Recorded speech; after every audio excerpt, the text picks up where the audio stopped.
ఈ డిఎస్సి మీద చర్చ జరగాలి అని మా వైఎస్ఆర్ కాంగ్రెస్ పార్టీ కౌన్సిల్లో పట్టుబడుతూ ఉంటే ప్రభుత్వం చర్చ పెట్టకుండా ఏ విధంగా పారిపోతుంది అనేది ఈ రాష్ట్ర ప్రజలందరూ కూడా చూడడం జరిగింది.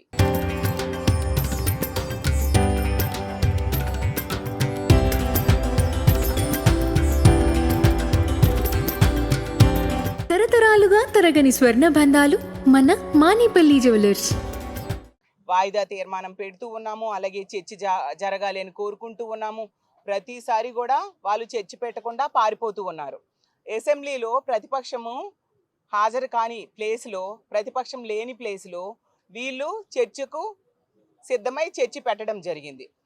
జగనన్నకి ఏమంటే జగనన్న చర్చలో పాల్గొనకుండా పారిపోయాడని కామెంట్స్ చేస్తూ ఉన్నారు. కానీ వీళ్ళు ప్రతిపక్ష హోదా మా పార్టీకి ఇచ్చి జగనన్నకు ప్రతిపక్ష నేతగా అవకాశం ఇస్తే చర్చ కనుక జరిగితే అప్పుడు జగనన్న వీళ్ళకి చుక్కలు చూపిస్తారు.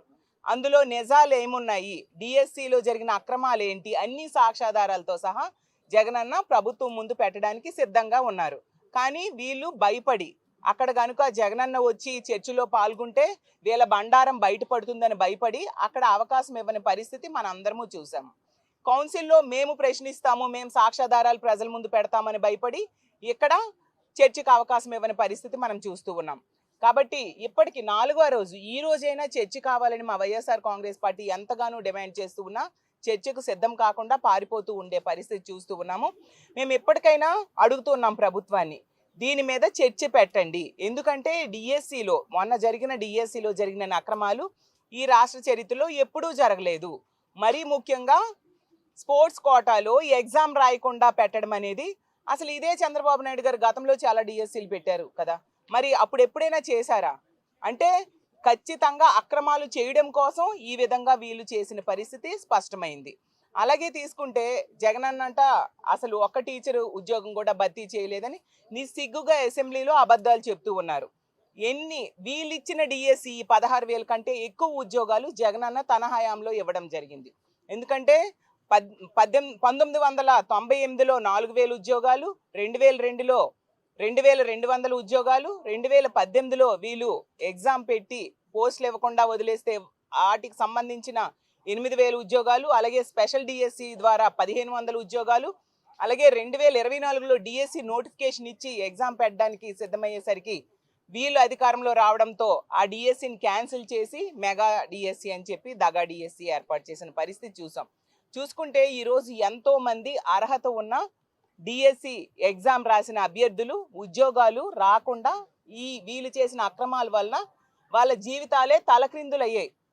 ఒక అంజనప్ప అవ్వచ్చు, దుర్గయ్య అవ్వచ్చు, ప్రభావతి అవ్వచ్చు, పార్వతి అవ్వచ్చు, రమాదేవి అవ్వచ్చు, వాళ్ళందరి ఆక్రందన, ఆవేదన ఇవన్నీ మేము ప్రభుత్వం దృష్టిలో, ప్రజల దృష్టిలో పెట్టడం కోసం, సభ దృష్టిలో పెట్టడం కోసం మేము చర్చకు డిమాండ్ చేస్తూ ఉన్నాం.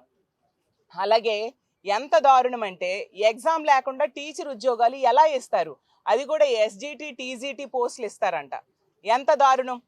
నేను ఒకటే అడుగుతూ ఉన్నాను, ఈ ప్రభుత్వంలో ఉన్న మంత్రులు కానీ ఎమ్మెల్యేలు కానీ మీ పిల్లల్ని ఇలా ఎగ్జామ్ లేకుండా టీచర్గా సెలెక్ట్ అయిన టీచర్స్ దగ్గర చదువు చెప్పించే ధైర్యం మీకుందా అని నేను అడుగుతూ ఉన్నాను.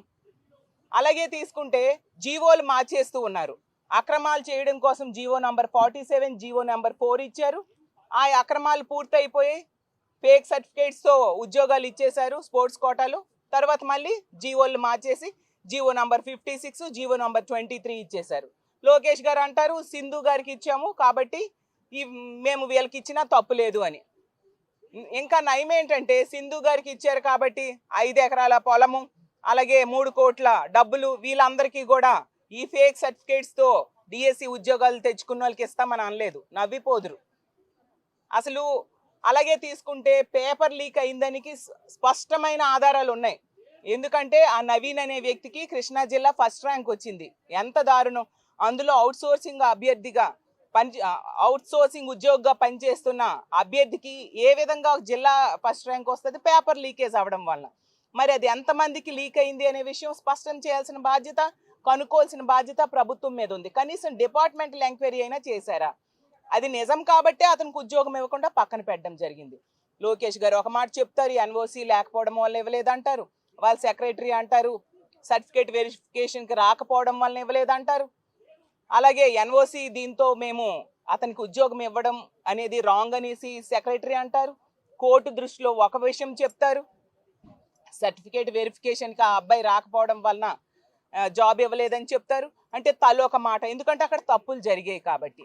ఇన్ని అక్రమాలు చేస్తే మేము ప్రశ్నిస్తూ ఉన్నాం కాబట్టి దీన్ని డైవర్ట్ చేయడానికి ఏదో గ్రూప్ 1 ఉద్యోగాలు అంటూ డైవర్షన్ పాలిటిక్స్లో భాగంగా వీళ్ళు తీసుకురావడం జరిగింది. మేము అదే అడుగుతూ ఉన్నాం. ఈ డిఎస్సి ఎగ్జామ్స్ మీద, దీని మీద జరిగిన అక్రమాల మీద సిబిఐ ఎంక్వైరీ వేయండి. మీకు డౌట్ ఉంటే గ్రూప్ 1 ఎగ్జామ్ మీద కూడా వేసుకోండి. అక్కడ ఏం తప్పు జరగలేదు కాబట్టి మేము ధైర్యంగా చెప్తున్నాం, రెండింటి మీద వేయండి.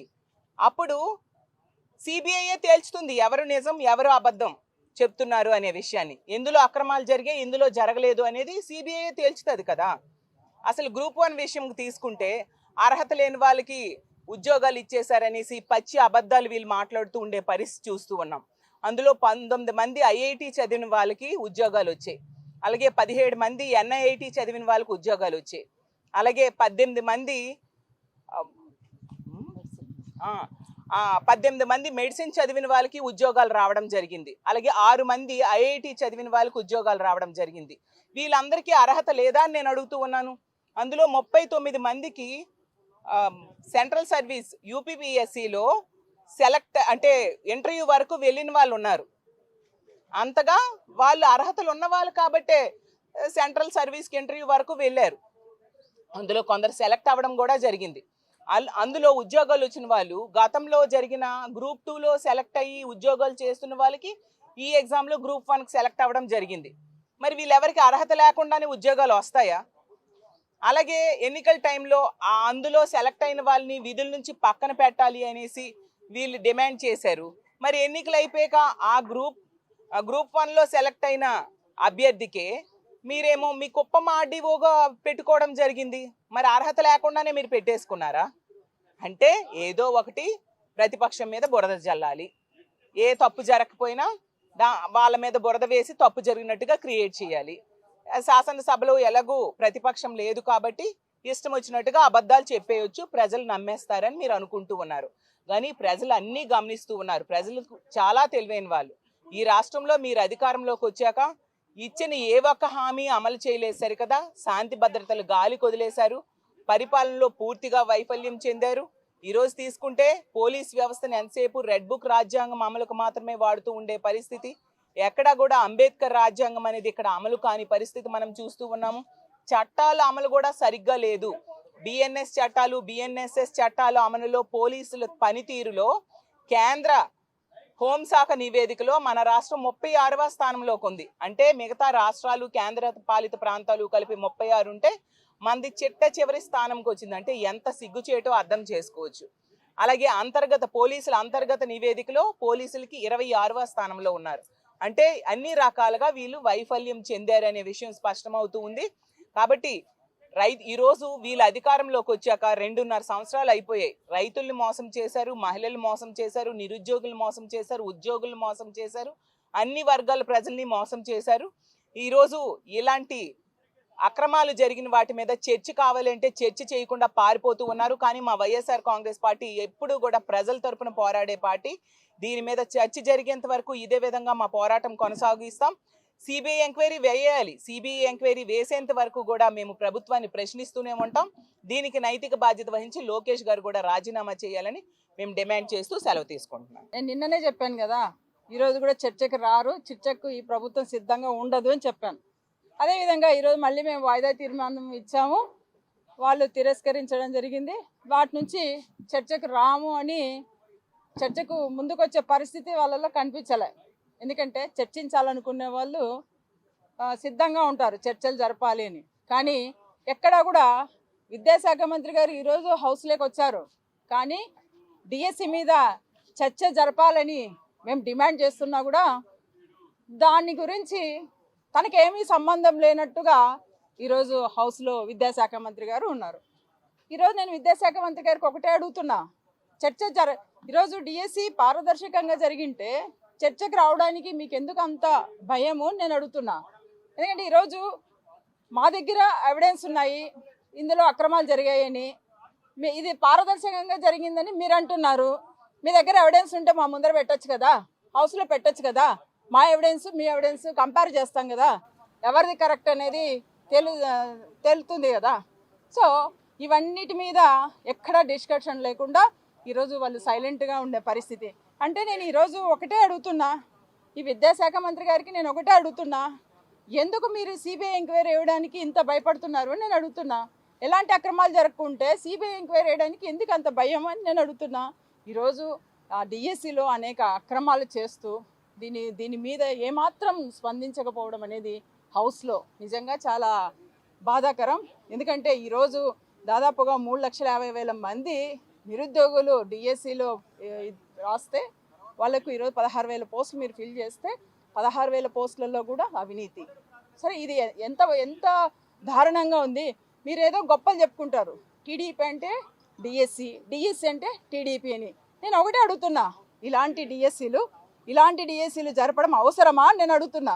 ఎందుకంటే ఈరోజు ఎప్పుడూ కూడా ఈ టీడీపీ అధికారంలో ఉన్నప్పుడు ఎప్పుడూ కూడా డిఎస్సి జరిపినా కూడా ఎప్పుడూ కూడా పెండింగ్సే, ఎప్పుడూ కూడా అనేకమైన అక్రమాలే. ఈరోజు చూసుకుంటే 98 డిఎస్సి మీరు వదిలేసిపోయారు, నిర్దాక్షిణంగా వదిలేశారు వాళ్ళను. ఈరోజు మా జగనన్న అధికారంలోకి వచ్చిన తర్వాత వాళ్ళకు ఉద్యోగాలు కల్పించడం జరిగింది. ఎన్నో ఏండ్లది, దాదాపుగా 20 ఏండ్ల పైన ఉన్న సమస్యను, ఆ పెండింగ్ ఉన్న సమస్యను వాళ్ళ జీవితాలతో మీరు చెలగట్టం ఆడలేదా అని నేను ఈ ప్రభుత్వాన్ని అడుగుతున్నా. ఎందుకంటే గతంలో ఈ ప్రభుత్వం అధికారంలో ఉంది కాబట్టి నేను ఈ ప్రభుత్వాన్ని అడుగుతున్నా. ఎప్పుడు డిఎస్సి వేసినా మీరేదో గొప్పలు చెప్పుకోవడం కాదు, డిఎస్సి అంటే టీడీపీ అనేది. డిఎస్సి అనేది క్లియర్గా పారదర్శకంగా జరిగితేనే దానికి మీరు అధికారంలో ఉన్నా కూడా దానికి న్యాయం చేసినట్టు.